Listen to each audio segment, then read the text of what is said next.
Hello everyone, welcome to Enlightenment Studies. My name is Anshu Singh Gautam और आज की क्लास में हम डिस्कस करने वाले हैं कम्युनिकेशन। तो कम्युनिकेशन का हम ऑलरेडी फर्स्ट क्लास कर चुके हैं, जिसमें मैंने आपको बताया था basic introduction of your communication.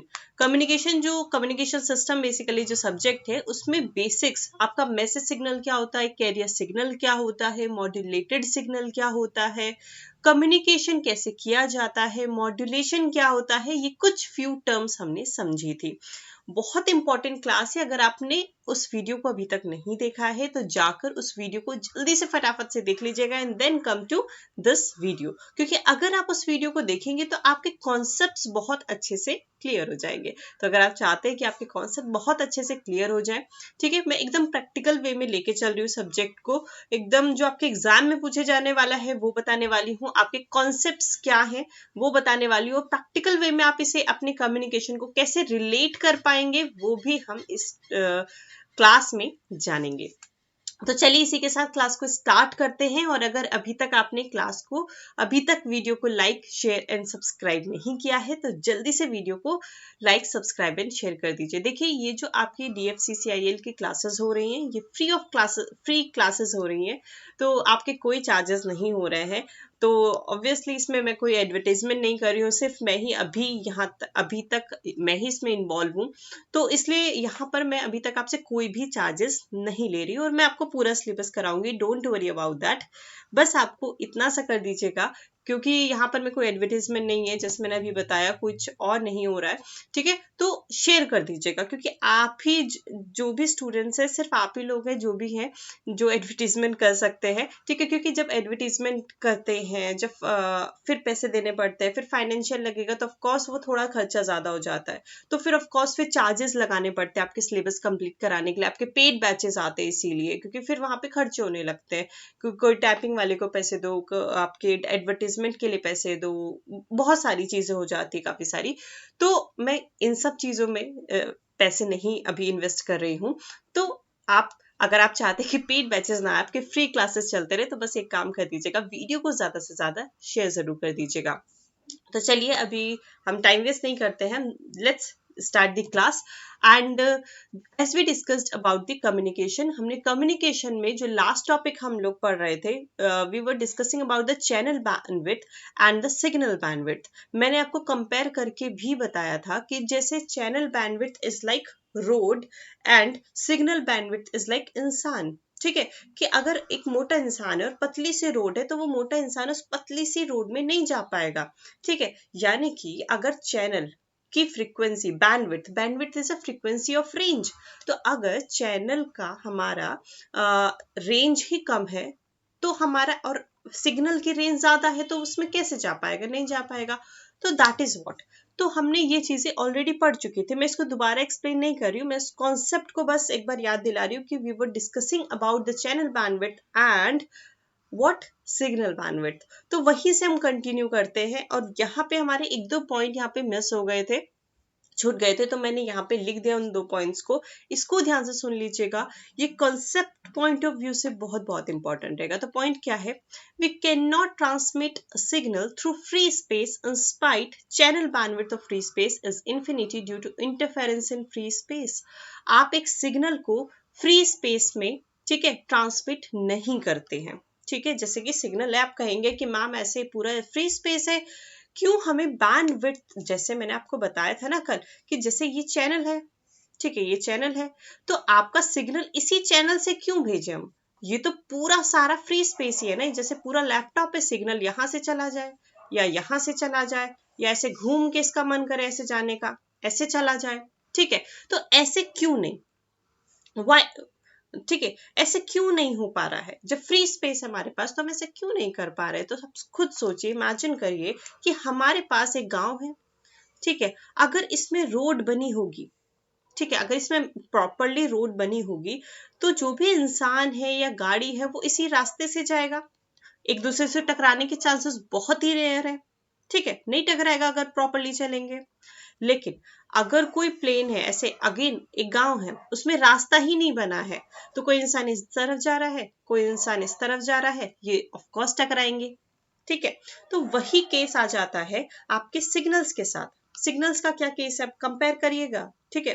अब कंपैरिजन कैसे होगा, अब आपके पास चैनल में फ्री स्पेस है और आपने इसकी कोई रेंज नहीं बनाई है कि ये 20 से 20 किलो हर्ट्ज की रेंज है बैंडविड्थ, आपने ऐसा कुछ नहीं कहा, आपने कहा फ्री स्पेस है, जहां जितने मर्जी सिग्नल भेजना है भेजो, ठीक है। तो ऑफ कोर्स अगर हमारा सिग्नल 1 से 2 किलो हर्ट्ज का हुआ तो चला जाएगा, ठीक है। अब आपसे 1 से 4 किलो हर्ट्ज का हुआ, चला तो जाएगा लेकिन डेफिनेटली इसके साथ इंटरफेरेंस करेगा, ऑफ कोर्स करेगा, ठीक है। तो हमें क्या करना पड़ता है कि बेशक फ्री स्पेस में कर दे, फ्री स्पेस हमारे पास अवेलेबल है, but we can not transmit your signal through the free space because of interference. Interference की वजह से आप अपने सिग्नल को फ्री स्पेस में नहीं भेजते क्योंकि इंटरफेरेंस होगी। सिंपल, एक का कनेक्शन दूसरी जगह लग जाएगा, दूसरे की कनेक्शन तीसरी जगह लग जाएगा। तो वो अगर आप चाहते हैं कि इंटरकनेक्शन ना हो, इंटरफेरेंस ना हो, उसको अवॉइड करने के लिए आप चैनल बैंडविड्थ इन्फिनिटी होने के बावजूद भी आप उसको फ्री स्पेस में अपने सिग्नल को नहीं सेंड करते हैं। सिंपल है। अब देखिए नेक्स्ट पॉइंट क्या लिखा है, for proper transmission of a signal channel bandwidth of infinity is required. अगर आप चाहते हैं, देखिए अच्छा, सबसे अच्छा क्या होगा, अगर आप दिल्ली में, नोएडा में या किसी बड़ी सिटी में, मेट्रोपॉलिटन सिटी में जाएं, ठीक है, तो वहां पे क्या होगा, बड़ी बड़ी रोड्स होंगी, बड़ी बड़ी अगर रोड्स होंगी तो ऑफ कोर्स इंसान को गाड़ी को चलना इजी हो जाता है, ठीक है, कंपैरेटिवली इजी हो जाता है कंपैरिजन टू पतली पतली सड़क, गलियां होंगी उसमें जाना ऑफ कोर्स डिफिकल्ट होगा। लेकिन अगर बड़ी बड़ी रोड है, ठीक है, उसमें जाना कंपैरेटिवली इजी होगा, तो वो हमारा अच्छा तो है, ठीक है, लेकिन वो प्रॉपरली एक क्या होनी चाहिए, उसकी एक पर्टिकुलर फाइनाइट होना चाहिए। ऐसे नहीं कि रोड बनी ही ना हो, तब तो टकराएंगे टकराएंगे, लेकिन हाँ चौड़ी रोड है तो इट्स फाइन, तो कोई प्रॉब्लम नहीं है, ठीक है। तो वही चीज आपके सिग्नल्स के साथ आता है, for proper transmission of signal channel bandwidth of infinity is required. जो आपके चैनल की बैंडविड्थ है वो इन्फिनिटी हो तो अच्छा है, ज्यादा से ज्यादा हो तो अच्छा है, but bandwidth offered by practical channel will be finite only. लेकिन जो आपकी बैंडविड्थ है, ठीक है, वो आपकी फाइनाइट होनी चाहिए, ज्यादा हो तो चलेगा, इन्फिनिटी होती है, बट अगर उसे आप फाइनाइट कर दे, प्रैक्टिकल वे में फाइनाइट ली जाती है। क्यों, मैंने अभी बताया आपको रोड के एग्जाम्पल देके, so that before transmission of signal should be band limited by band limiting process। अगर आप रोड से ही समझिए, अगर आपकी रोड इस विड्थ की है, समझिए कि यहाँ पे 10 मीटर चौड़ी रोड है, तो ऑफ कोर्स आपका सिग्नल 10 मीटर से, आपकी जो गाड़ी है वो 10 मीटर से ज्यादा विड्थ की नहीं होनी चाहिए, नहीं तो ये अटक जाएगी, ठीक है। अगर आपकी गाड़ी इतनी चौड़ी हुई कि ये 15 मीटर की है, तो ऑफ कोर्स ये 10 मीटर विड्थ वाली रोड में नहीं जा पाएगी, सिंपल सा लॉजिक है, ठीक है। वही चीज सिग्नल के साथ केस है। सिग्नल के साथ क्या है कि अगर आपका जो रेंज है, सपोज करिए जो आपके सिग्नल का जो बैंडविड्थ है, bandwidth is nothing but the frequency of range, sorry range, frequency range, frequency की रेंज कहाँ तक है, ठीक है, रेंज कहाँ तक है, ये यहाँ से यहाँ तक हो सकती है, जैसे मैंने अभी बताया 20 से 20 किलो हर्ट्ज हो सकती है, ये हो सकता है 10 से 100 हो, तो कितनी रेंज है, 10 से 100, 20 से 20 किलो हर्ट्ज, कितनी रेंज है, ठीक है। तो अगर आपके पास ये चैनल, ठीक है, अगर ये लिमिटेड है, ये अगर 20 से 20 किलो हर्ट्ज हमने किया है, तो ऑफ कोर्स आपका जो सिग्नल होगा उसको भी तो आपको बेंड लिमिट करना होगा। सिग्नल भी आपका मैक्सिमम से मैक्सिमम 20 किलो हर्ट्ज हो सकता है, अगर ये बैंड लिमिट है तो सिग्नल को भी आपको बैंड लिमिट करना पड़ेगा। और चैनल को हमने बैंड लिमिट क्यों किया है, क्योंकि प्रैक्टिकली हम उसे फाइनाइट लेते हैं, ठीक है, क्लियर हुई बात। तो अब देखिए इससे हमारा एक बहुत ही अच्छा कॉन्सेप्ट बनने वाला है। No one going to ask in exam कि बताओ हमारा क्यों नहीं होता है, चैनल इनफाइनाइट होता है तो क्या होता है, सिग्नल को बैंड लिमिट करते हैं कि नहीं करते हैं, no one going to ask this, ठीक है। Maybe in interview someone can ask, but interview में मे बी आपसे पूछ ले, बट आपका ये, लेकिन ये जो पार्ट है ये आपका कॉन्सेप्ट अभी बनाने वाला है। अब कॉन्सेप्ट क्या बनाने वाला है, ये स्टोरी मैंने क्यों बताई है, अब यहाँ पे ध्यान से देखिएगा। देखिए स्टोरी को जोड़ते जाइएगा। Generally in a signal 95 to 99% of frequency are significant frequency, ठीक है। अभी फिलहाल आप उस पॉइंट को याद रखने से पहले इस पॉइंट पे यहाँ तक आप समझ गए ना कि आपका चैनल बैंड लिमिट हमने किया है, जिसकी वजह से आपको सिग्नल को भी बैंड लिमिट करना पड़ेगा। अब हम स्टोरी में आगे बढ़ते हैं कि बैंड लिमिट करेंगे कैसे। ठीक है, यहाँ हम चल रहे हैं। को कंटिन्यू करने से पहले एक दो पॉइंट जान लीजिए। Generally in signal 95 to 99% frequency are significant frequency while 1 to 5% are insignificant signal frequencies। आपके सिग्नल में आपका कोई भी सिग्नल होता है, सपोजिटली दिस इज योर, ये है आपका सिग्नल। ठीक है, ये हमने जाना भी था अभी लास्ट क्लास में। ठीक है, सिंक पल्स।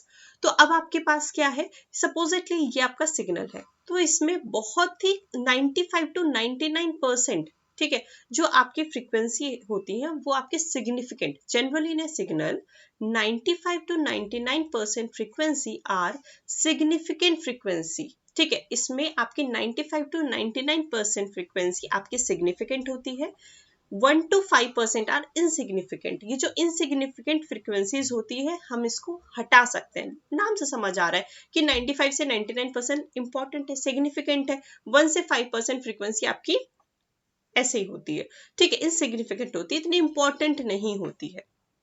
तो अगर आप ये बात समझ गए हैं तो अब कंटिन्यू करते अपनी स्टोरी। ठीक है, अब स्टोरी में क्या ट्विस्ट है, अब देखिए बैंड लिमिट कैसे किया जाता है। To band limit a signal, हमने क्या कहा था, चैनल बैंड लिमिट है तो हमें सिग्नल बैंड लिमिट करना पड़ेगा। तो अब करेंगे कैसे, to band limit a signal, ये जो बैंड लिमिट, सिग्नल को बैंड लिमिट करने के लिए all possible significant frequency should be retained and insignificant frequency should be eliminated। तो हमें करना क्या होता है, आपके सिग्नल में दो तरीके की फ्रीक्वेंसी थी, एक सिग्निफिकेंट एक इनसिग्निफिकेंट। सिग्निफिकेंट 95 to 99% थी, इनसिग्निफिकेंट 1 to 5% थी। तो अगर आपको अपने सिग्नल को बैंड लिमिट करना है तो आप क्या करेंगे, आप करेंगे अपने सिग्निफिकेंट फ्रीक्वेंसीज को तो बचा के रखेंगे, उनमें कोई छेड़खानी नहीं होगी, लेकिन इनसिग्निफिकेंट फ्रीक्वेंसी को आप क्या कर देंगे, एलिमिनेट कर देंगे। ठीक है, सिग्निफिकेंट फ्रीक्वेंसीज को रखिए, इनसिग्निफिकेंट फ्रीक्वेंसीज को हटा दीजिए।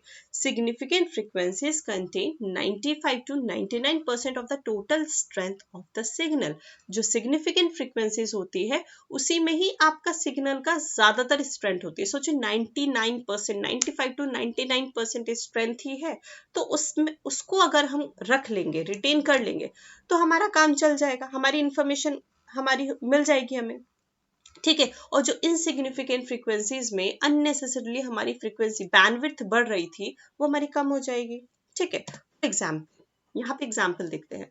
ब्लू रे डिस्क, ठीक है, आपकी पहले आती थी ब्लू रे डिस्क और ऑर्डिनरी डिस्क आती थी पहले। ठीक है, तो अब देखिए ब्लू रे डिस्क में अगर आप कोई मूवी होती थी वो अप्रॉक्स 7 GB की होती थी, अगर आपको याद हो, अप्रॉक्स आई एम सेइंग। ठीक है, it may be 8 GB, it may be 6 GB, right. तो ब्लू रे डिस्क में अगर आप कोई कॉपी सेव मूवी सेव करते थे, या आपको ने कभी ब्लू रे डिस्क देखी हो कभी, ठीक है, पहले आती थी जब ऐसे स्कूल टाइम्स की बात। ठीक है, तो जब वो आपकी ब्लू रे डिस्क होती थी तो उसमें क्या होता था, 7 GB की एक मूवी, लेकिन अगर आप उस मूवी को देखते थे डिस्क लगा के तो बिल्कुल मजे आ जाते थे कि इतनी अच्छी क्वालिटी उसकी, इतनी अच्छी वीडियो उसकी, इतनी अच्छी ऑडियो, सब कुछ बहुत ही एक्सट्रीम लेवल का होता था, बहुत ही अच्छी क्वालिटी का सब कुछ रहता था। ठीक है, क्यों, क्योंकि आपका उसमें सिग्निफिकेंट और इनसिग्निफिकेंट फ्रीक्वेंसीज दोनों अवेलेबल रहती थी, सिग्निफिकेंट भी और इनसिग्निफिकेंट फ्रीक्वेंसीज भी। लेकिन अगर आप बात करें ऑर्डिनरी डिस्क की, जो आपके ऑब्वियसली 10-10 रुपए की आ जाती थी। ठीक है, आपको याद होगा स्कूल टाइम में जब सभी लोग होंगे, आप सभी लोग उम्मीद है आपने देखी होंगी, तो वो जो 10-10 रुपए की सीरीज आती थी, आई थिंक 10 रुपए की आती थी, तो वो ऑर्डिनरी डिस्क क्या करती थी, आपने अगर मूवी उसमें कॉपी की या फिर पेस्ट की या कुछ भी किया, आपने मूवीज लेके आए, उस समय तो शॉप से मूवीज कॉपी करके लेके आते थे, ठीक है, मोस्टली। तो आपका क्या करते थे, तो वहां पे अगर आपको याद हो तो अप्रोक्स 700 MB से 1 GB अप्रोक्स आपकी एक मूवी में जो उसकी मेमोरी थी वो इतना लेती थी। तो सोचिए कहाँ पे 7 GB आपकी रिक्वायरमेंट पड़ी और कहाँ हमारा सिर्फ 700 MB में काम हो जा रहा है। तो क्यों ऐसा, यहाँ पे 7 GB की जरूरत पड़ रही है, सिर्फ 700 MB में काम हो जा रहा है, क्योंकि यहाँ पे सिग्निफिकेंट फ्रीक्वेंसीज ही अवेलेबल हैं। इनसिग्निफिकेंट फ्रीक्वेंसीज ऑर्डिनरी डिस्क से हटा दी जाती थी। इनसिग्निफिकेंट क्यों हटा दी जाती थी? सो दैट कि हमारी मेमोरी जितनी इसमें रिक्वायर्ड है यहाँ पे उतनी नहीं जरूरत पड़ रही है। और हमें क्या करना है कि अगर हमारी थोड़ी सी क्वालिटी मूवी की थोड़ी सी खराब हो जाए, नॉट इतनी भी खराब नहीं हो जाए कि हमें शक्ल ही नहीं पहचान पा रही, लेकिन 19-20 का फर्क अगर थोड़ी बहुत भी हमारी ऐसी हो गई है तो हमें ज्यादा फर्क नहीं पड़ेगा, मूवी तो हम देख ही लेंगे। आवाज में थोड़ा सा अंतर आ गया तो कोई फर्क नहीं पड़ेगा, मूवी तो हम फिर भी देख लेंगे। हाँ, बहुत ज्यादा नहीं आना चाहिए कि हमें आवाज ही नहीं पहचान पा रही, कि अमिताभ बच्चन की आवाज में मेरी आवाज लग रही है, ऐसा तो नहीं होना चाहिए। हाँ ठीक है, और ऑब्वियसली होता भी नहीं था, अमिताभ बच्चन की आवाज अमिताभ बच्चन की रहती थी। तो वही चीज, वही डिफरेंस आ जाता है सिग्निफिकेंट एंड इनसिग्निफिकेंट में, कि अगर आप इनसिग्निफिकेंट फ्रीक्वेंसीज को भी सेंड करते हैं तो आपकी मेमोरी ज्यादा लगती है। मेमोरी ज्यादा लगने का मतलब क्या है? फ्रीक्वेंसी रेंज ज्यादा है, बैंडविड्थ ज्यादा है आपकी सिग्नल का, ठीक है। और ऑर्डिनरी डिस्क में आपकी फ्रीक्वेंसी रेंज कम हो जाती है क्योंकि आपने उसमें से इनसिग्निफिकेंट फ्रीक्वेंसीज हटा दी है। अब इसी चीज को आप चाहे तो डायग्राम से समझ सकते हैं। अगर आपको थोड़ा सा भी डाउट हो तो आप इसे डायग्राम से समझ लीजिए। देखिए, सपोज करिए आपके पास कोई सिग्नल है। Supposedly we have a signal, ये रहा, ये हमने बताया था ना, ये मैंने आपको बताया था कि एक रेक्टेंगुलर पल्स का जब हम फोरियर ट्रांसफॉर्म निकाल रहे थे लास्ट क्लास में, मैंने बताया था तो सिंक पल्स आया था, तो ये मैंने वही सिंक पल्स बना दिया है। अब यहाँ पे आपका ए टाउ आ रहा था, this one is a tau, this one is 1/टाउ। अब इसे बेंड लिमिट करना है, ठीक है। टू बेंड लिमिट, ठीक है, टू बेंड लिमिट, क्या मैंने यहाँ पॉइंट नहीं लिखा है? ठीक है, चलिए मैं एक पॉइंट लिख देती हूँ यहाँ पे, फिर मैं आपको समझाती हूँ। टू कहाँ लिखा जाए, यहीं पे लिख देते हैं, ठीक है। To band limit a signal, to band limit a signal,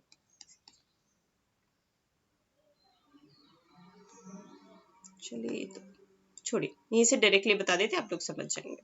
देखिए, हमने क्या किया कि यहाँ पे आपका एक सिग्नल है, हमने एज्यूम करा कि दिस इज एक्स एफ, ये आपका एक्स एफ है, ठीक है। ये कौन सा सिग्नल है? जो टाइम डोमेन में रेक्टेंगुलर था, ये फ्रीक्वेंसी डोमेन है, एफ लिख रही हूं मैं, ठीक है। फ्रीक्वेंसी डोमेन में हम क्यों बात कर रहे हैं? मैंने आपको प्रीवियस वीडियो में बताया है, जाके उस वीडियो को देखिएगा, ठीक है। अब यहाँ पे आपका हमने एक बना लिया सिग्नल। अब आपके पास क्या है? अब हम चाहते हैं इस सिग्नल को बेंड लिमिट करना। बेंड लिमिट मैंने कहा ना, अभी अभी सिग्नल को बेंड लिमिट करेंगे। तो अब हमें पता है कि आपके ये जो है, this consist of significant frequency, ये आपकी सिग्निफिकेंट फ्रीक्वेंसी है, यहां से यहां तक, दिस वन, ठीक है। इसके बीच में यहां से यहां तक सिग्निफिकेंट फ्रीक्वेंसीज अवेलेबल हैं। This is your main lobe, main lobe में आपके सिग्निफिकेंट फ्रीक्वेंसीज अवेलेबल हैं। तो अगर हम क्या करेंगे, इसे एलपीएफ से पास करेंगे, will pass through the LPF, that is low pass filter, तो will pass it through low pass filter. ये अब हम लो पास फिल्टर से इसे पास करते हैं। This one is sorry +1 tau and this one is -1 tau, right? And this one is HF, ये आपका HF है।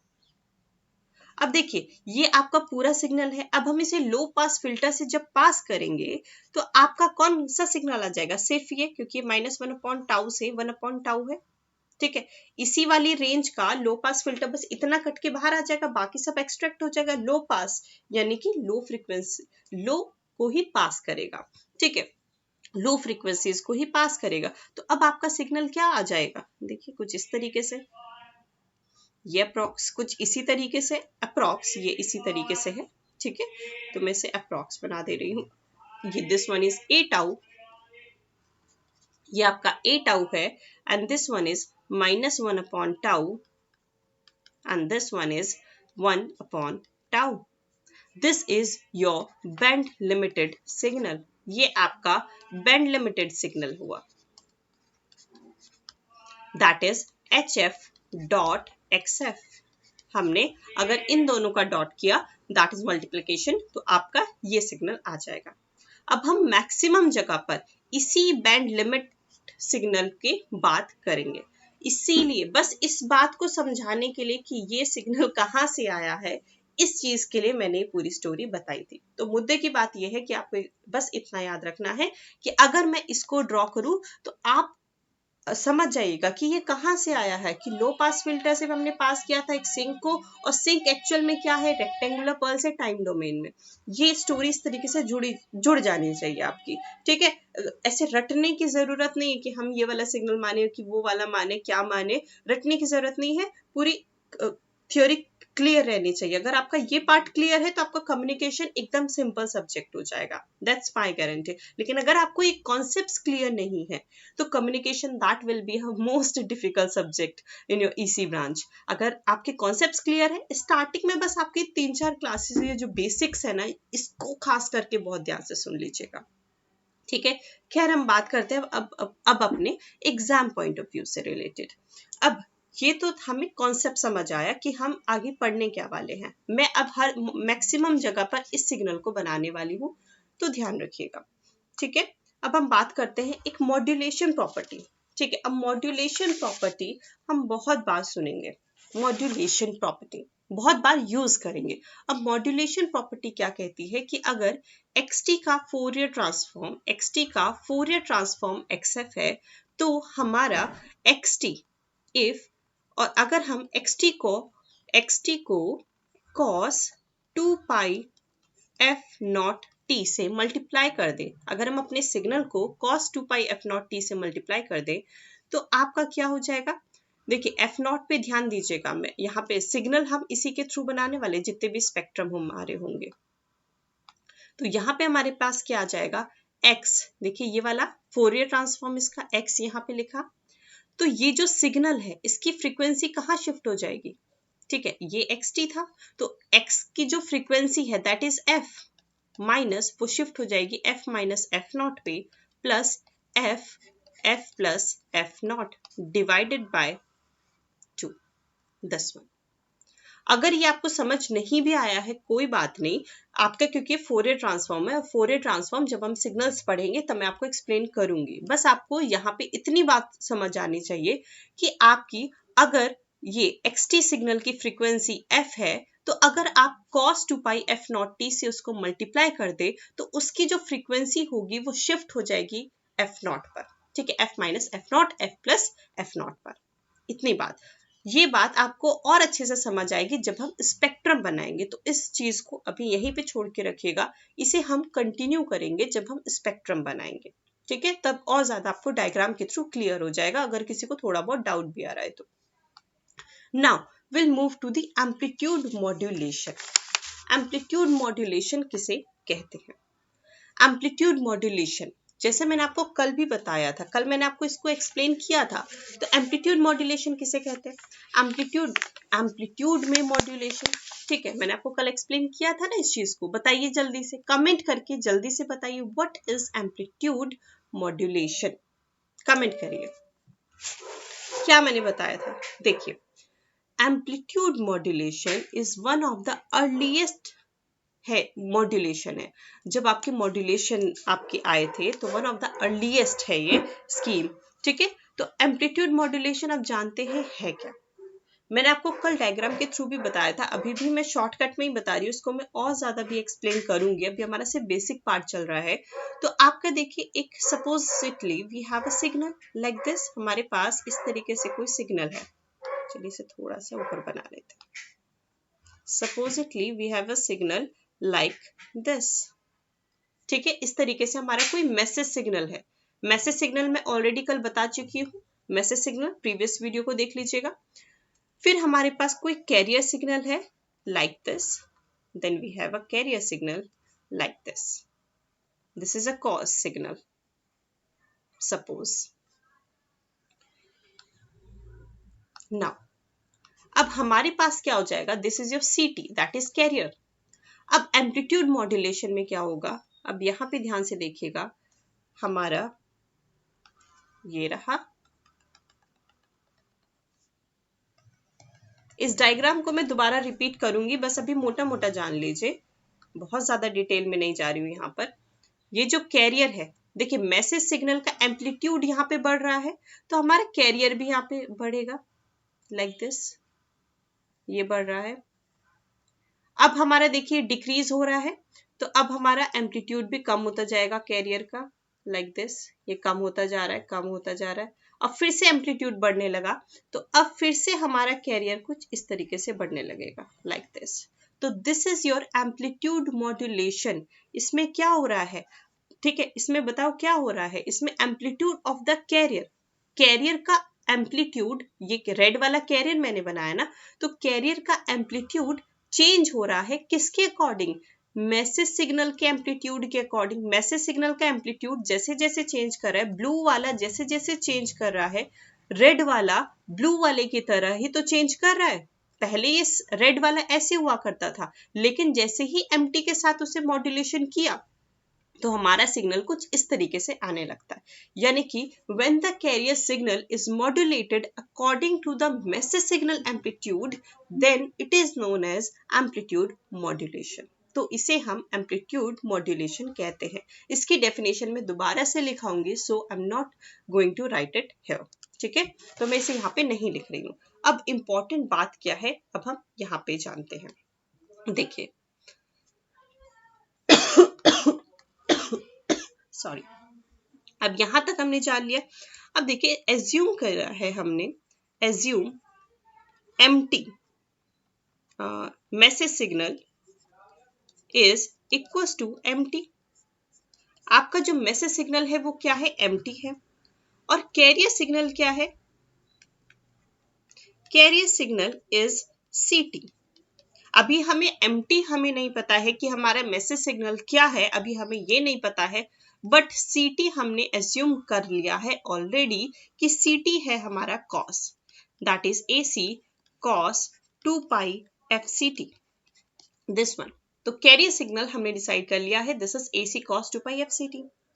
तो अब हमारे पास general expression of modulated signal क्या हो जाएगा, general expression of modulated signal, जो मॉड्यूलेट हो चुका है, this one is modulated signal, modulate हो चुका है, ठीक है। General expression of modulated signal, अगर हमारा कोई मैसेज सिग्नल है एम्प्टी, सीटी है कोई कैरियर सिग्नल जिसकी वैल्यू ये है, एम्प्टी हमें अभी नहीं पता है कि हमने साइन माना है, रेक्टेंगुलर माना है, क्या माना है, हमें मैसेज सिग्नल का नहीं पता है, बट कैरियर डिसाइड हो चुका है कि कैरियर सिग्नल हमने एक कॉस सिग्नल लिया है, ठीक है। तो हमारा एक्सप्रेशन क्या हो जाता है, एक मॉड्यूलेटेड सिग्नल का हमारा एक्सप्रेशन हो जाता है एस ए एम टी, क्योंकि एम्पलीट्यूड मॉड्यूलेशन है, तो S A M T equals to A C bracket 1 plus K A M T bracket close cos 2 pi F C T, this one, where K A is equals to, जहां पे के ए किसके equal है, के A is amplitude sensitivity, amplitude sensitivity of AM, this one, ठीक है। अगर मैं इसी एक्सप्रेशन को अगर मैं और एक्सपेंड कर दूं, राइट, तो if we expand this expression तो हमारा क्या फॉर्म हो जाएगी, S A M T equals to S A M T equals to A C, वापस से जाते हैं, देखिए अंदर क्या मल्टीप्लाई किया इसने, AC, ये रहा cos 2 पाई FCT भी अंदर मल्टीप्लाई किया, then it becomes AC cos 2 pi FCT, AC cos 2 pi FCT plus, और अंदर क्या मल्टीप्लाई करना है देख लीजिए, यहाँ पे हमें AC cos 2 पाई FCT को किससे मल्टीप्लाई करा है, KAMT, मैंने बस ब्रैकेट खोले हैं, राइट, तो AC cos 2 pi FCT, AC KAMT cos 2 pi FCT, ये रहा, राइट, ये हो गया अब हमारे पास।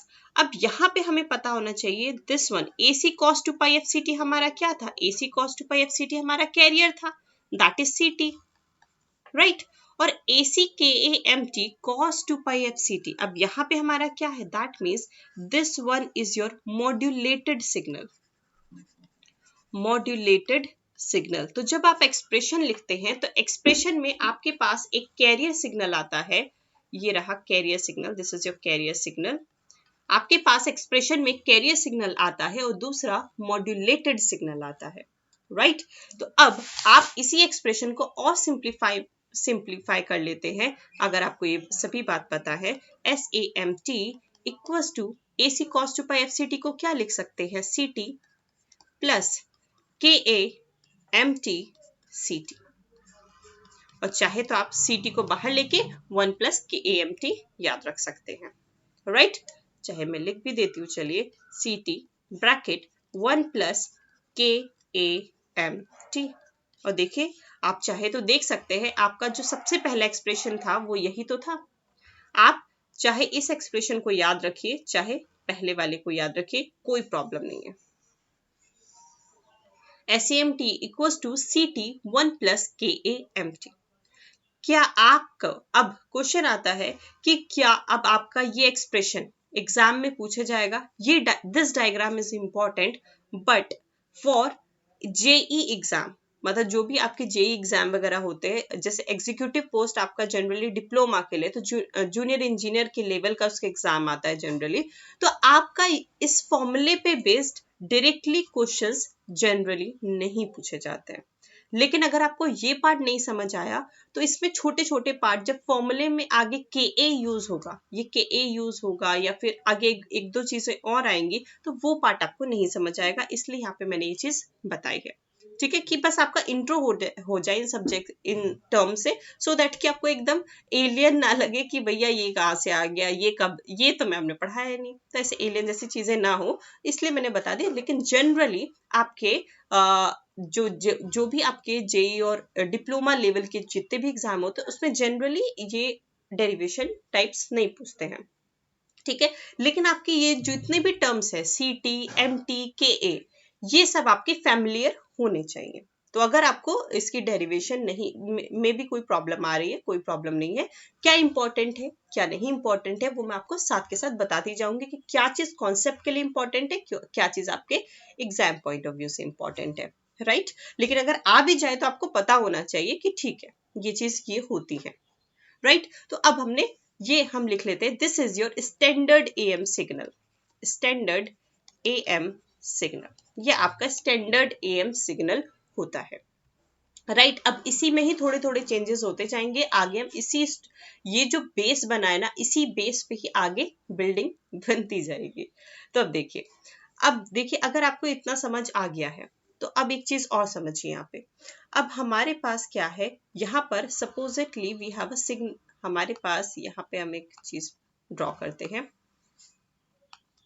ये रहा हमारे पास। अगर यहाँ पे MF है, एक हमने मैसेज सिग्नल बनाया, स्पेक्ट्रम बनाया मैसेज सिग्नल का, MF है यानी कि स्पेक्ट्रम है।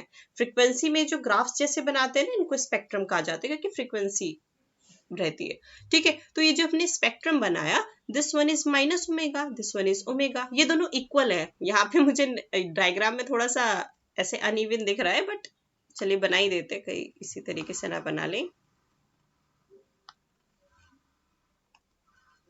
ये कुछ एक ही जैसा बनाइएगा, ठीक है? यहाँ पे थोड़ा सा गड़बड़ बन रहा है, बट आप एक जैसे बना लीजिएगा। तो this is your message signal, ये अगर मैसेज सिग्नल है, राइट? तो अगर आपका कैरियर सिग्नल कुछ इस तरीके से है, this is your carrier signal, suppose cos का हम कुछ इस तरीके से बनाते हैं स्पेक्ट्रम, राइट? ये कॉस का बन गया। हमें MT तो अभी नहीं पता है, तो मैंने ऐसे जनरल मान लिया कि हमारा सपोजिटली ये है, और हमने पीछे देखा भी था कि हमारा MF ये आ रहा था जब मैंने सिंक बताया था और सिंक को बेंड लिमिट किया था, और उसके बाद कुछ इस तरीके का सिग्नल आया था, रिमेंबर? ठीक है, ये मैंने वो जो स्टोरी बताई थी, मैंने इसी पॉइंट को समझाने के लिए बनाई थी कि हम लोग जब अभी पढ़ रहे हैं ना, स्टार्ट कर रहे कम्युनिकेशन बेसिक, तो हम जनरली इसको ड्रॉ करते हैं, और ये कहाँ से आया है इसकी स्टोरी मैं ऑलरेडी बता चुकी हूँ आपको। अब कैरियर सिग्नल हमारा कॉस है, कॉस का जो फ्रीक्वेंसी डोमेन में जब आप बनाते हैं तो आपका इस तरीके से ये डायग्राम बन जाता है, this one is FC and this one is minus FC, ठीक है? अब देखिए अब हमारे पास क्या हुआ, जब हम इसको क्या करते हैं, मॉड्यूलेशन करते हैं, तो मॉड्यूलेशन करने के बाद क्या होगा, अब हमारा जो सिग्नल बनेगा कुछ इस तरीके से हमें दिखाई देगा, ग्रीन से बना लेते हैं। ये जो 0 है वो शिफ्ट हो जाएगी, इसकी मॉड्यूलेशन प्रॉपर्टी लगेगी, याद रखिएगा। ठीक है, मॉड्यूलेशन प्रॉपर्टी 0 कहाँ शिफ्ट हो जाएगा, आपका FC पर। 0 कहाँ शिफ्ट हो जाएगा, पहले तो हम यहाँ 0 बना ले। ठीक है, ये जो 0 है ये FC पे शिफ्ट हो जाएगा। तो अगर ये अगर FC पे शिफ्ट हुआ, यानी कि that means this become 0 plus FC, right. ये आपका 0 प्लस FC यानी कि FC। अगर ये FC पे शिफ्ट हुआ है, यहाँ पे मैं लिखती हूँ, अगर ये FC पे शिफ्ट हुआ है तो इसमें भी प्लस FC और इसमें भी प्लस FC, सॉरी, इसमें भी प्लस FC और इसमें भी प्लस FC, दिस वन। ठीक है, तो अब आपके पास यहाँ पे मैं ड्रॉ कर देती हूँ, plus FC means what, this means this one is omega plus FC और यहाँ पर भी omega minus omega plus FC, ये रहा।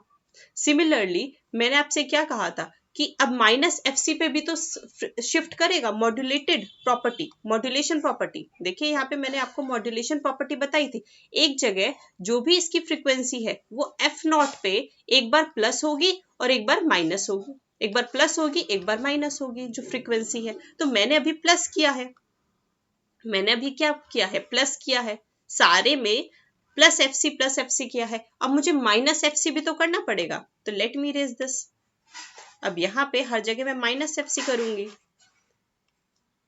तो अब यहाँ पे देखिए, यहाँ पे हम माइनस FC करते हैं, यहाँ पे minus FC, this one will become minus FC और यहाँ से भी माइनस FC।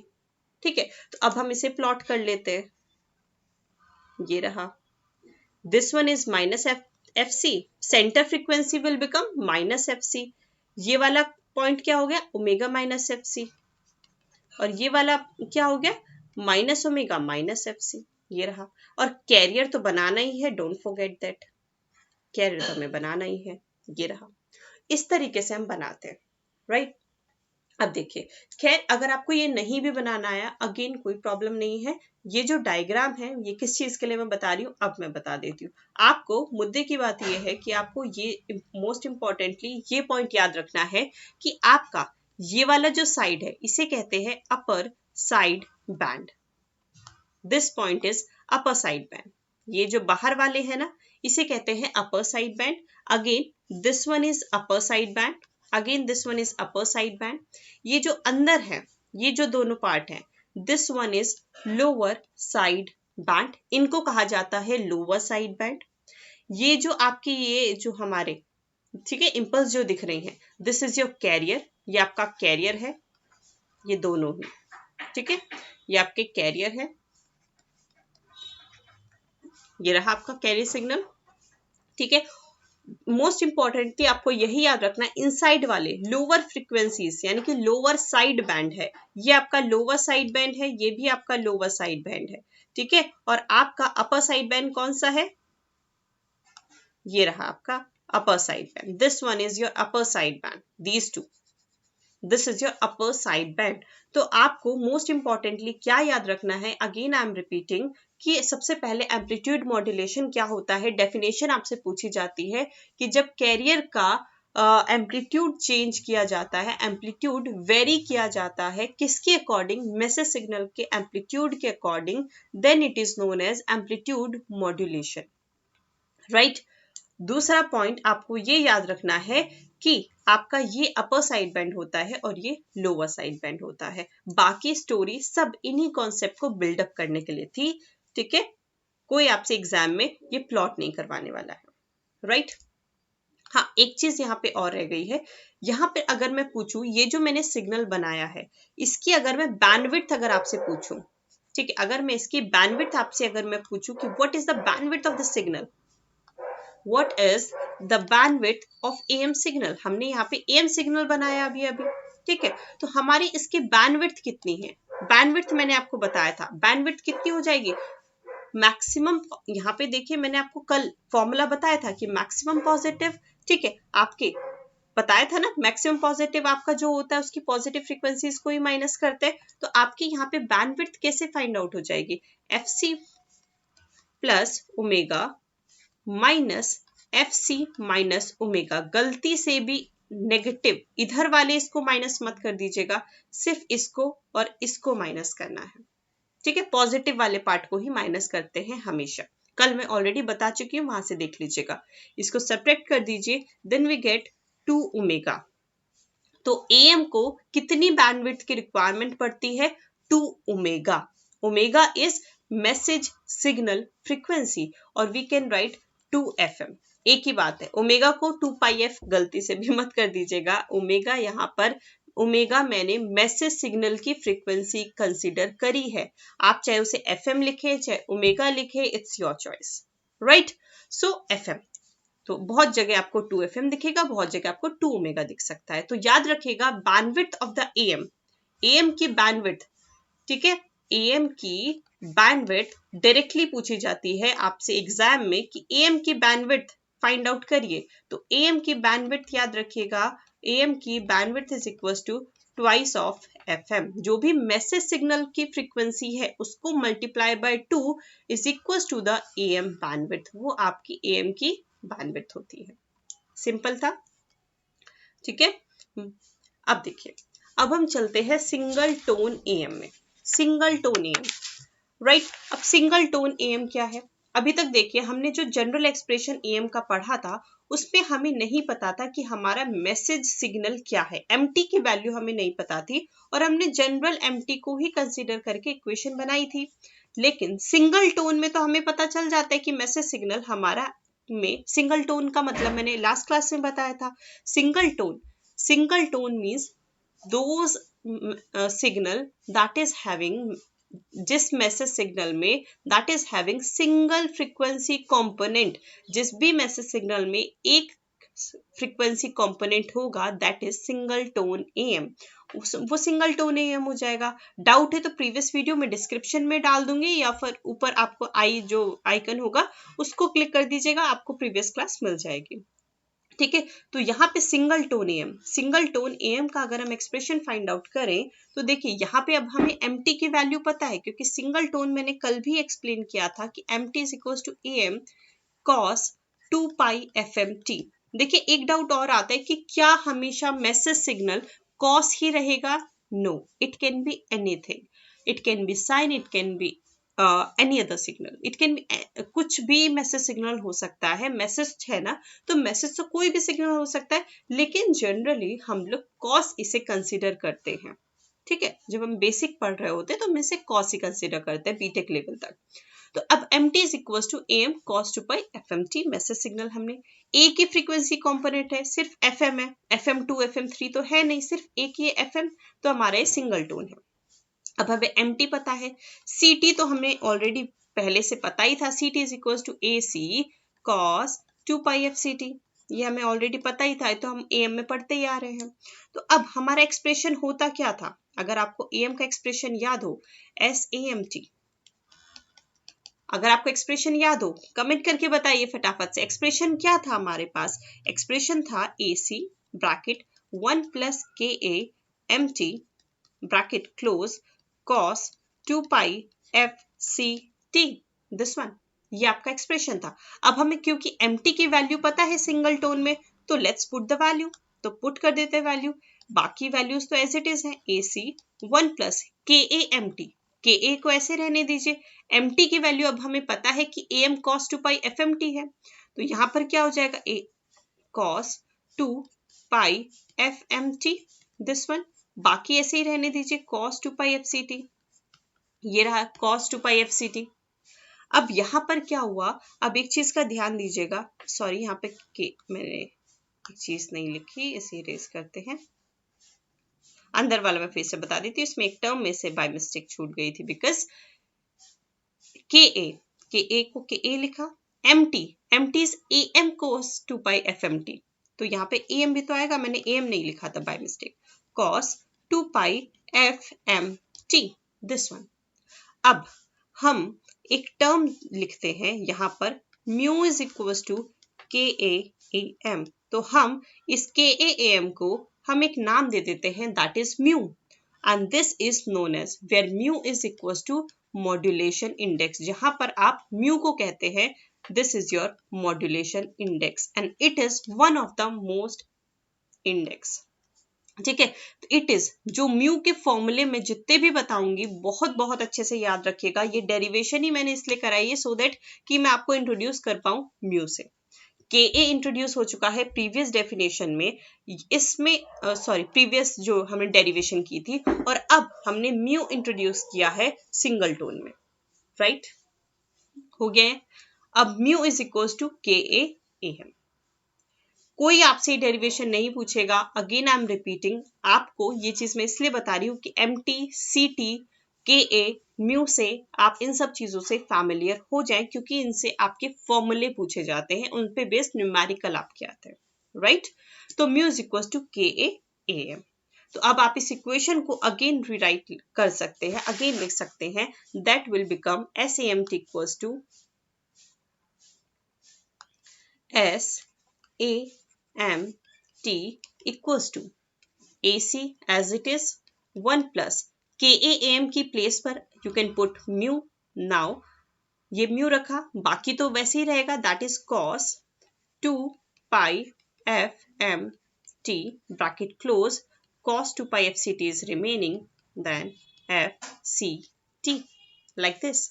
तो अब हमारा ये एक्सप्रेशन आ गया। आप चाहें तो इसे cos 2 pi f c t को अंदर मल्टीप्लाई करके एक्सपेंड भी कर सकते हैं, बट आपके लिए वो उतना इंपॉर्टेंट नहीं है, तो इसलिए यहाँ पर मैं आपको नहीं लिखा रही हूँ, ठीक है। अदरवाइज अगर आप गेट के लिए या ESC के लिए अगर आप पढ़ेंगे तो डेफिनेटली इसके बाद भी एक्सप्रेशन एक्सपेंड किया जाता है, बट आपके लिए इतना इंपॉर्टेंट नहीं है, तो I am skipping that part.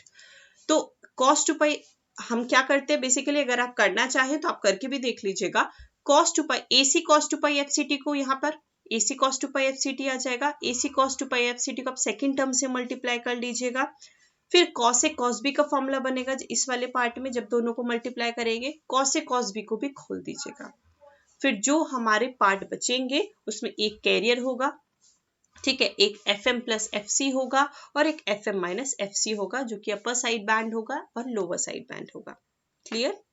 नहीं भी क्लियर है तो कोई प्रॉब्लम नहीं, आपके एग्जाम पॉइंट ऑफ व्यू से इतना ज्यादा इंपॉर्टेंट नहीं है, वो गेट पॉइंट ऑफ व्यू से ज्यादा इंपॉर्टेंट हो जाता है, राइट? अब देखते हैं, अब देखिए, अब हम आगे बढ़ते हैं। This is your single tone M.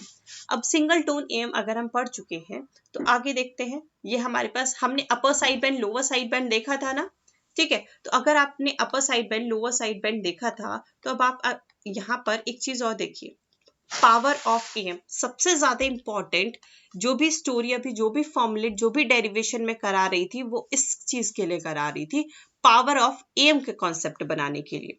Power of M में कुछ फॉर्मूले हैं जो कि मैं आपको डायरेक्टली बता रही हूं। Firstly PC, carrier power, carrier में कितनी पावर थी, ठीक है, पावर कैरियर में कितनी पावर कंसिस्ट करता है, तो carrier power that is equal to, इसका फॉर्मूला है AC square upon 2R, first formula.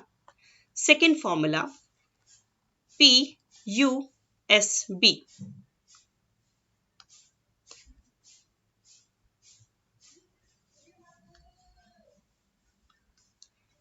PUSB हमेशा याद रखिए, अपर साइड बैंड की पावर हमेशा लोअर साइड बैंड के पावर के इक्वल होती है। PLSB, upper side band lower side band, अभी मैंने जस्ट आपको बताया था थोड़ी देर पहले, power upper side band lower side band, लेकिन ये होती कितनी है, this one is equal to AC square mu square upon 8R, right?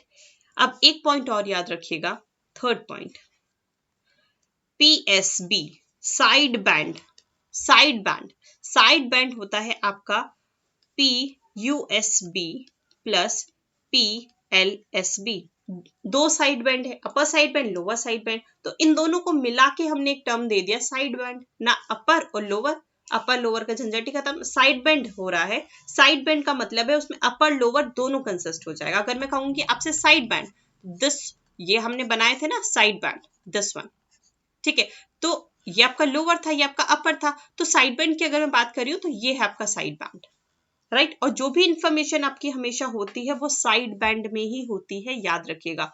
All the information कहां पर होती है आपकी सारी इंफॉर्मेशन? आपके साइड बैंड में, all the information present in side band, आपके साइड बैंड में प्रेजेंट होती है। मोस्ट इंपॉर्टेंट फॉर्मूला, ठीक है।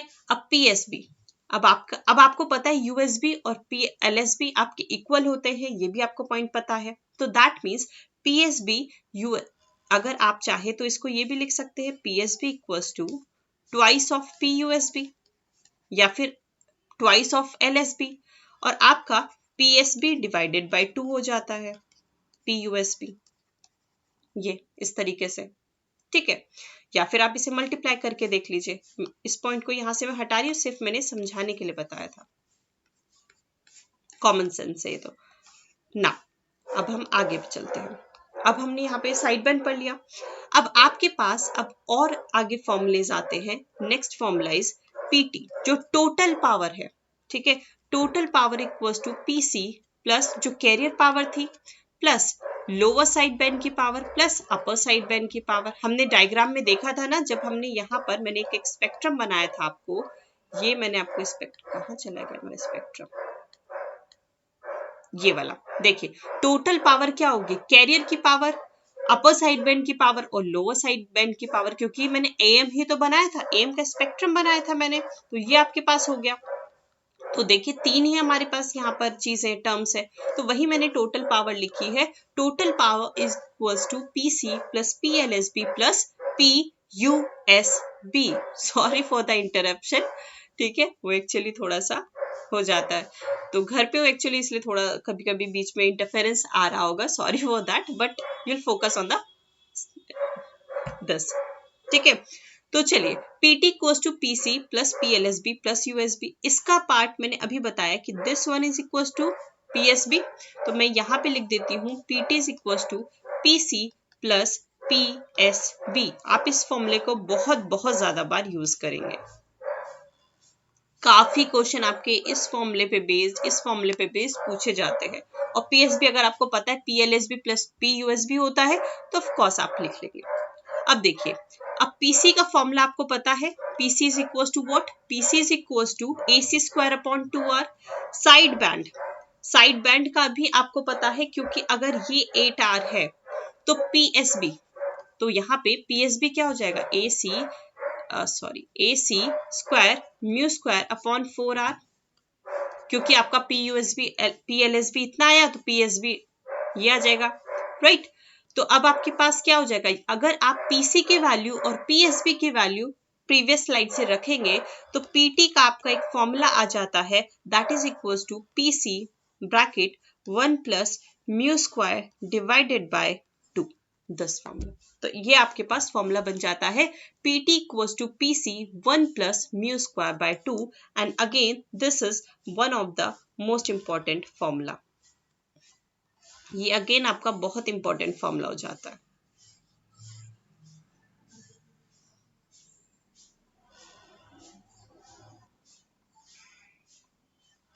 दिस वन, ठीक है। अब देखिए, अब आपने पीटी का फॉर्मूला निकाल लिया है, आपको पीसी का पता चल गया, और आपको किसका पता चल गया है, आपको पीएसबी का भी पता चल गया है।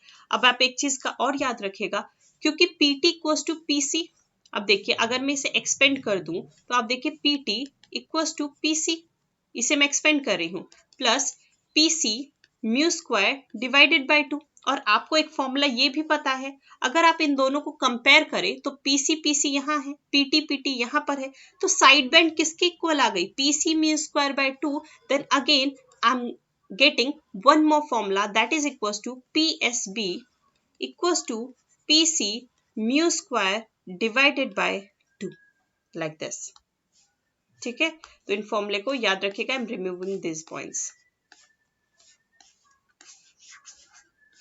कैसे आया आपको पता चल गया है, ये तो आपको याद रखना ही है। अगेन इस फॉर्मूले को भी आपको याद रखना है, 10 वन। और अगर पीएसबी की ये वैल्यू है, तो ऑफ कोर्स आपको एलएसबी की वैल्यू भी पता है, P LSB equals to PUSB, that is equals to what, that is equals to PC mu square by 2 है, that means PC mu square by 4, simple, ठीक है, सिंपल है। तो अब देख लीजिए, ये कुछ फॉर्मूलेज हैं जो कि आपके न्यूमेरिकल पॉइंट ऑफ व्यू से बहुत बहुत ज्यादा इंपॉर्टेंट है। तो याद रखिएगा इन फॉर्मूलेज को। आपके 99% चांसेस है कि अगर कम्युनिकेशन में, ऑफ कोर्स कम्युनिकेशन से क्वेश्चंस आएंगे, तो कम्युनिकेशन से जब क्वेश्चंस आएंगे तो 100% ही मान लीजिए, 99% भी क्या, हर बार आपसे ये फॉर्मूलेज पूछे जाते हैं, हर जेई एग्जाम में, हर आपके एग्जाम में पूछे जाते हैं, whether it's GATE, whether it's ESC, whether it's JE exam, whether it's scientist post, कोई भी एग्जाम हो आपका, हमेशा ये फॉर्मूलेज आपके पूछे ही जाते हैं। कोई भी एग्जाम इन फॉर्मूलेज के बिना जनरली नहीं होता है। तो 110% आपको मोस्ट इंपॉर्टेंटली ये फॉर्मूलेज तो एटलीस्ट याद रखने ही है। ये ठीक है, ये वाला ठीक है, और ये तो है ही सारे, this one, this one, this one and this one end of course this one, सारे हो गए। ठीक है, तो एटलीस्ट इन सारे फॉर्मूलेज को तो आपको बाय हार्ट याद कर लेना है। और इसी स्टोरी की वजह से जितनी अभी तक डेरिवेशन थी वो सब मैंने आपको बताया था, सो दैट कि आप म्यू में कंफ्यूज ना हो, आप पीएसबी में कंफ्यूज ना हो, आप पीसी में कंफ्यूज ना हो और पीटी में कंफ्यूज ना हो। वो स्टोरी सब इसी चीज के लिए था। ठीक है, समझ आता जा रहा है हम क्यों कोई चीज को पढ़ रहे हैं। अब एक चीज यहाँ पे देखिएगा, अब यहाँ पे हम एक चीज देखते हैं। अब यहाँ पे देखिए कि अगर आपके पास, अगर मैं कहूं कि म्यू की वैल्यू मेरी 0 है, इसका मतलब क्या है, नो मॉड्यूलेशन। इसका मतलब है कि हमने कोई भी मॉड्यूलेशन नहीं किया है, राइट, नो मॉड्यूलेशन। इसका मतलब क्या है, अगर म्यू की वैल्यू 0 है तो अगर मैं आपसे पूछूं पीटी की वैल्यू क्या हो जाएगी, पीटी का हमें फॉर्मूला पता है, PT equals to PC 1 plus mu square divided by 2, अभी हमने सीखा था। तो म्यू की वैल्यू तो 0 है, तो what it will become, it will become PT equals to PC. तो हमारे पास आ जाएगा when mu is equals to 0 PT equals to PC, तो पीटी की वैल्यू आ जाएगी पीसी। सिमिलरली इफ आई से when mu equals to 1, अगर म्यू की वैल्यू 1 हुई, इसका मतलब क्या है कि आपका 100% मॉड्यूलेशन हुआ है। ये हुआ 100% मॉड्यूलेशन, राइट। अगर 100% मॉड्यूलेशन हुआ है, then it means PT equals to what, PT की वैल्यू क्या हो जाएगी, पीटी इक्वल्स टू व्हाट, यहाँ पे 1 आ जाएगा, 1/2, 1/2, 1 plus that is 3/2, that means this one will become 3/2 PC, that is equals to 1.5 PC. ठीक है, ये आपके पास आ गया पीटी इक्वल्स टू 3/2 पीसी। अब देखिए, अब काम की बात क्या है, और ये पॉइंट बहुत इंपॉर्टेंट है। ठीक है, कुछ कुछ चीजें हम सोचते हैं अरे ये तो डेरिवेशन टाइप है, इससे कुछ नहीं आता, बट ये पॉइंट इंपॉर्टेंट है। ठीक है, जो डेरिवेशन इंपॉर्टेंट नहीं थी मैंने आपको बता दिया था। ऐसा नहीं कि नहीं पढ़ के जाना है, उसे पढ़ के जाइएगा, आ गया तो आप नहीं कह सकते कि एग्जाम में क्या पूछ लिया जाए, लेकिन आपके जनरली नहीं पूछा जाता है, लेकिन ये जनरली पूछा जाता है, तो ध्यान से सुन लीजिएगा। तो म्यू इक्वल्स टू 1, पीटी की वैल्यू कितनी आई, that is 3/2 PC. Again I am writing this. अगर अब आप यहाँ पे ध्यान से देखेंगे, एज म्यू इंक्रीजेस, जैसे जैसे म्यू की वैल्यू बढ़ती जा रही है, फ्रॉम 0 to 1, हमने 0 से 1 आपकी म्यू की वैल्यू को इंक्रीज किया है, तो आपका क्या हुआ, then total power is, PT is total power is increased by 50%, increased by 50%। अगर हमने म्यू की वैल्यू 0 से 1 करी तो आपकी टोटल पावर कितनी हो गई, 50% बढ़ गई। आपको कैसे पता चला 50% बढ़ गई, तो देखिए कैसे पता चला, कैसे पता चला, ये देखिए पीटी की वैल्यू यहाँ पे कितना है, 1 पीसी है, पीटी की वैल्यू यहाँ पे कितना है, 1.5 पीसी है, 0.5 का ही तो अंतर आया, यहाँ पे 1 है, यहाँ पे 1.5 है, तो कितना परसेंट बढ़ा है, 50%, सिंपल, ऐसे मुझे पता चला। तो as mu increases from 0 to 1, then PT is increased by 50%, and this one is most important point. और ये ईएससी का प्रीवियस ईयर क्वेश्चन है, आपके डीएमआरसी जेई का प्रीवियस ईयर क्वेश्चन है, आपके एनएमआरसी एलएमआरसी, आपके गेट का प्रीवियस ईयर क्वेश्चन है, आपके डीएफसीसीआईएल में तो नहीं ध्यान दिया मैंने, ये आपका था कि नहीं, ठीक है, बट मोस्टली एग्जाम में ये आपका प्रीवियस ईयर आया है तो ऑफ कोर्स आपके DFCCIL या फिर जितने भी जेई एग्जाम होते हैं उसमें ये पॉइंट बहुत इंपॉर्टेंट है। ठीक है, इस पॉइंट को याद रखिएगा कि अगर हम म्यू को 0 से 1 बढ़ा रहे हैं तो पीटी की वैल्यू टोटल पावर आपकी 50% बढ़ जाती है और रटने की जरूरत नहीं है। यहाँ पे आप वैल्यू पुट करके देख लीजिए, पीटी की वैल्यू आपको पता चल जाएगी। अब यहाँ पे एक काम की चीज देखिए, ठीक है। अब अगेन कॉन्सेप्ट बिल्डअप पॉइंट आ रहा है। अब देखिएगा यहाँ पे पीसी की वैल्यू कितनी थी आपकी, पीसी की वैल्यू आपकी 2/3 पीटी हो जाएगी, that is equal to 0.66 PT, right. और हम कह सकते हैं PC equal to what, 66.6% of PT, ये हम कह सकते हैं। तो अब देखिए पीसी इक्वल टू 2/3 पीटी, मैंने पीटी नहीं लिखा है, पीटी इक्वल्स टू 3/2 पीसी था, लेकिन मैंने यहाँ पीसी लिखा है, PC equals to 2/3 PT that is equals to 10। तो अब देखिए पीसी हमारी कितनी पावर यूज कर रहा है, कैरियर पावर हमारी कितनी पावर यूज कर रहा है, 66%, approx 66% of total power, that is the wastage of power. आपको भेजना क्या था, आपको भेजना था मैसेज सिग्नल, ठीक है। हमें कैरियर सिग्नल उसके अलोंग भेजना पड़ रहा है, उसके साथ भेजना पड़ रहा है, क्योंकि हम मॉड्यूलेशन कर रहे हैं, अदरवाइज आपका सिग्नल पहुंच ही नहीं पाएगा मैसेज सिग्नल, तो हमें भेजना पड़ रहा है। लेकिन जो आपका कैरियर है वो आपकी अप्रॉक्स टोटल पावर का 66% ले जा रहा है, तो of course wastage of power हो रही है। आप चाहते हैं जो भी पावर आपकी हो वो तो मैसेज सिग्नल यूज करे, आपका कैरियर पावर ना यूज करे ज्यादा से ज्यादा। लेकिन यहाँ पर आपके एएम में मेन डिसएडवांटेज यही आ जाता है कि कैरियर जो होता है आपका मेजर जो आपकी पावर होती है वही यूज कर लेता है, और वो वेस्टेज ऑफ पावर होती है हमारी। तो out of total power, out of total power, 66.6% of power given to carrier, given to the carrier। हम कैरियर को ही 66% टोटल पावर यूज कर लेता है, कैरियर ही यूज कर लेता है। तो बेचारे साइड बैंड जिसमें एक्चुअल में इंफॉर्मेशन रखी है वो तो बेचारे को कितनी मिलेगी, 33% अप्रॉक्स। ठीक है, अब देख भी लेते हैं हम लोग। तो PT is equal to PC plus PSB होता है, right.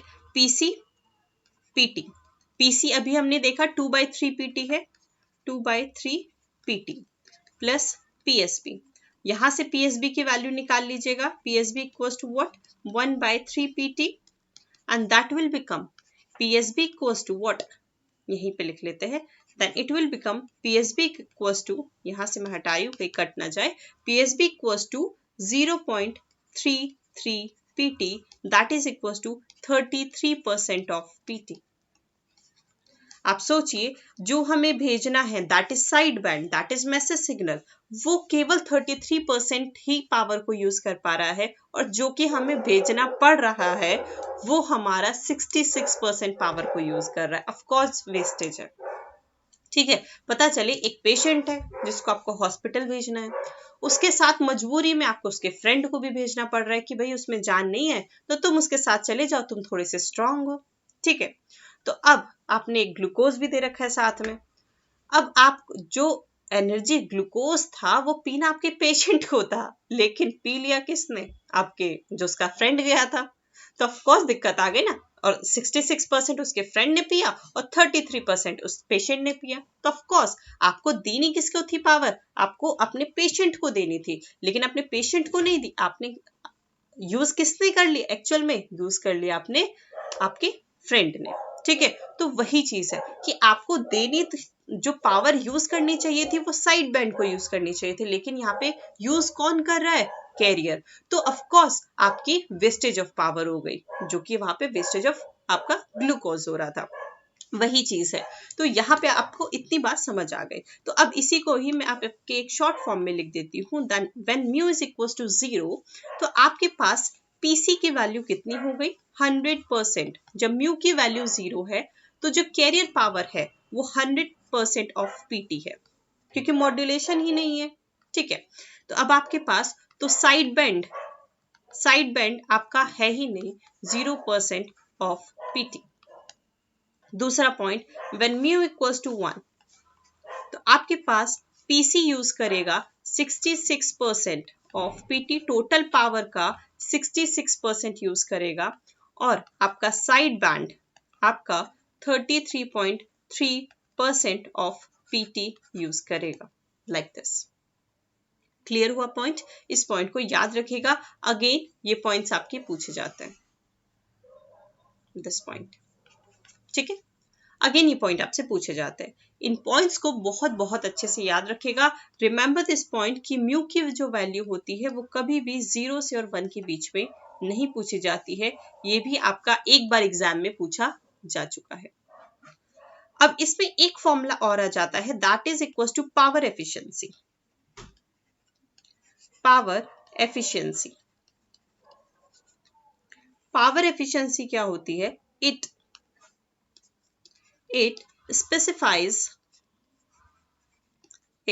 specifies percentage of AM power distributed to sideband.